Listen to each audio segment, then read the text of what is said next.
Daniel Levy gave an interview this week talking about the future direction of the club. Let's have a look. It's what we haven't done that is more important. You need to win the league. We want to win the Premier League. We want to win the Champions League. We want to win. At last, so the penny's finally dropped. So who are we going to get then, Daniel? Going to make a move for Grealish and Buemo? Maybe Rodrigo from Real Madrid? Breaking news is that Tottenham have announced the signing of Mathys Tel from Bayern Munich. Oh. Around the same time this interview was given, it was also announced that we had signed Mathys Tel on a permanent deal for 30 million quid. Something doesn't quite add up here, does it? So here's 5 reasons why the transfer of Mathys Tel is all wrong.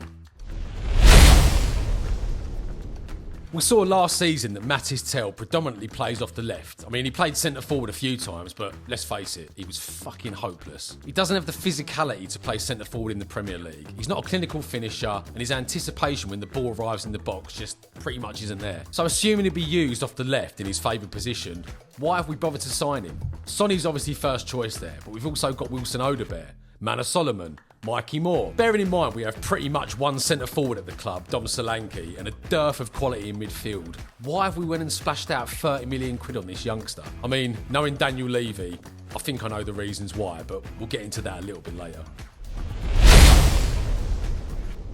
Like I just mentioned, Sonny is still very much the first choice for that position wide left, but rumours are gathering pace that he could be off to Saudi Arabia this season, so assuming he goes, what are we left with? Tel, Mathys Tel, Odobert or Mikey Moore? I mean, in terms of quality, there's barely a fag paper between those 4, so why have we gone out and spent the money? I made a video a few days ago outlining why Jack Grealish is an absolutely perfect signing for Spurs. But as soon as the deal for Tel was announced, it was obvious that the deal for Grealish was never realistically on the cards. But why not? We've paid 30 million quid plus wages for Tel. Grealish is available for a reported 40 million, and that could probably be negotiated down. Okay, granted, fair enough, he takes big wages, but I'm not being funny. He hasn't had a great past 2 seasons, has he? So that again could be negotiated down and topped up with bonuses. And for the 40 million quid or a little bit less, plus the wages, you get a proven Premier League player with plenty of experience, plenty of trophy-winning experience, and a player that's desperate and motivated to get into that World Cup squad for 2026. By winning the Europa League last season, we've got an extra reported 100 million quid to play with. So I'm not being funny, for an extra few million quid on Grealish's wages, the difference in quality is vast. And if you give me a choice between Grealish and Tel, I'm taking Grealish every day of the week. Remember when David Ginola arrived at the club in 1997? Very similar to Grealish, he was probably a little bit past his best. Newcastle just got rid of him, but he was highly motivated to prove that he was still a top player.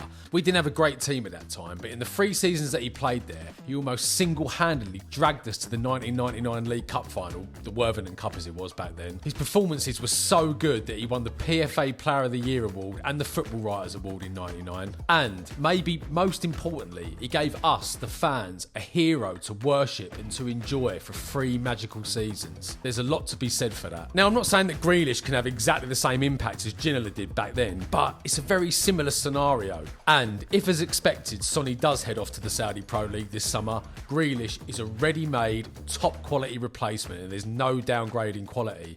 As it is, we're left with Tel, Solomon, Odobert or Mikey Moore all vying to play in that position.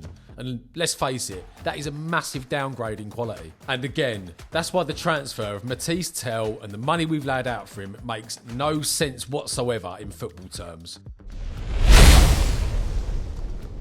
Mikey Moore is one of our best young players. He's come through the academy, he's made it into the first team, he's made some appearances, got some assists, got some goals. Now, everybody knows the fans love a homegrown player, a homegrown English player especially. And the club love it because they've got massive sell-on value and they basically get a player for free. What does the signing of Mathys Tel say to Mikey Moore about his pathway into the first team squad regularly? Tel is only 2 or 3 years older, so it's not as if he's going to be there for a couple of seasons then Mikey Moore can take over. They're basically battling for the same position, along with Solomon, along with Odobert, possibly along with Sonny if he doesn't make the move to Saudi. You're basically spitting in the kid's face. He's done all this hard work to get there, he's got into the first team, and now you've made this signing and basically told him, you've got a few more years yet, mate.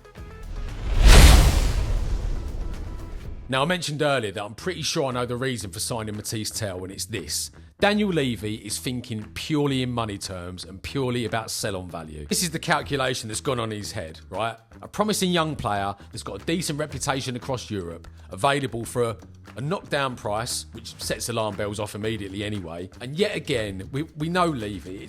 It's another example of prioritising money over the quality of the team. He says he wants us to kick on, that the Europa League's not enough. He wants us to win the Premier League. He wants us to win the Champions League. But signing Mathys Tel basically proves that he doesn't give a shit about all that. All he cares about is money. And if we do land a couple of trophies along the way, it's a bonus. This is exactly the kind of move that earns us the reputation that we've got as a nearly man club, a club that's not really serious about winning big titles. And let's not forget, Bayern Munich, when we took him on loan in January, quoted 50 million for the permanent transfer. We've ended up signing him for 30 million with barely any negotiation whatsoever, which means Bayern were completely willing to let him go. And what does that tell you?